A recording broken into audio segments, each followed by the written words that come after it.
Hello, ഇന്ന് ഈ സാരി വെച്ചിട്ട് ഒരു ടോപ്പ് സ്റ്റിച്ച് ചെയ്യാനായിട്ട് പോവുകയാണ്. അപ്പോൾ ഈ സാരി എനിക്ക് കുഞ്ഞമ്മ തന്നതാണ്.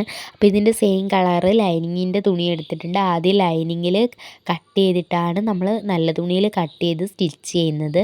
ഒരു ബോട്ട് നെക്ക് കൊടുക്കാനായിട്ടാണ് ഉദ്ദേശിക്കുന്നത്. നോർമലായിട്ട് സൈഡ് ഓപ്പൺ ആയിട്ടുള്ള ഒരു ടോപ്പാണ് സ്റ്റിച്ച് ചെയ്യാമെന്ന് വിചാരിക്കുന്നത്. ഇതിൻ്റെ കൂടെ തന്നെ ഒരു പലാസോ പാൻറ്റും കൂടെ സ്റ്റിച്ച് ചെയ്യാമെന്ന് വിചാരിക്കുന്നുണ്ട്. നമുക്ക് മെറ്റീരിയൽ സാരി ആയതുകൊണ്ട് അധികമായിട്ടുണ്ട്. അതുകൊണ്ട് നമ്മളൊരു പലാസോ പാൻറ്റും കൂടി സ്റ്റിച്ച് ചെയ്യാമെന്ന് വിചാരിക്കുകയാണ്. അപ്പം നമ്മൾ മിക്ക ഡ്രസ്സുകളും നമ്മൾ സ്റ്റിച്ച് ചെയ്യുന്നതിന് മുന്നേ തന്നെ നമുക്ക് മനസ്സിൽ നമ്മളത് ഇട്ടിട്ടുള്ളൊരു രൂപം കാണും. നല്ല ഒരു രീതിയിൽ നമുക്ക് സ്റ്റിച്ച് ചെയ്ത് കഴിയുമ്പോൾ കിട്ടും എന്നുള്ളൊരു രൂപം നമുക്ക് കാണും. മിക്ക ഡ്രസ്സുകളും നമുക്കങ്ങനെ കിട്ടാറുമുണ്ട്. എന്നാൽ ചിലതൊക്കെ നമ്മളെ പറ്റിക്കും.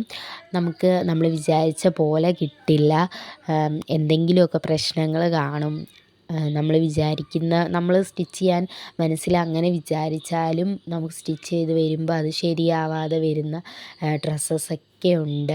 അപ്പോൾ സ്റ്റിച്ച് ചെയ്യുന്ന എല്ലാവർക്കും ആദ്യമൊക്കെ വരുന്നൊരു പ്രശ്നമൊക്കെ ആയിരിക്കും അത്. അപ്പം എനിക്കങ്ങനെയൊക്കെ വന്നിട്ടുണ്ട്. നമ്മൾ മനസ്സിൽ വിചാരിക്കുന്ന പോലെ തന്നെ അത് ഇട്ട് നോക്കുമ്പം കിട്ടാതിരിക്കുന്ന 2-3 ഡ്രസ്സുകൾ ഞാൻ സ്റ്റിച്ച് ചെയ്തിട്ടുണ്ട്. അപ്പോൾ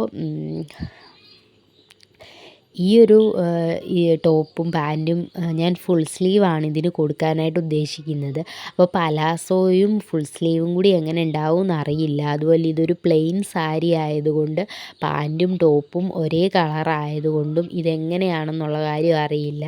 അപ്പോൾ ഇതാണ് ഫൈനൽ ലുക്ക് വരുന്നത്. എങ്ങനെ ഉണ്ടെന്ന് നിങ്ങൾ കമൻറ്റ് ചെയ്ത് പറയേ. എനിക്ക് താഴ്ന്ന് മുകൾ വരെ ഒരേപോലെ ഇരിക്കുന്നത് കൊണ്ടാണോ ഫുൾ സ്ലീവും പലാസോ ആയതുകൊണ്ടാണോ എന്നറിയില്ല, എനിക്ക് എന്തോ ഒരു അപാകത പോലെ തോന്നുന്നുണ്ട്.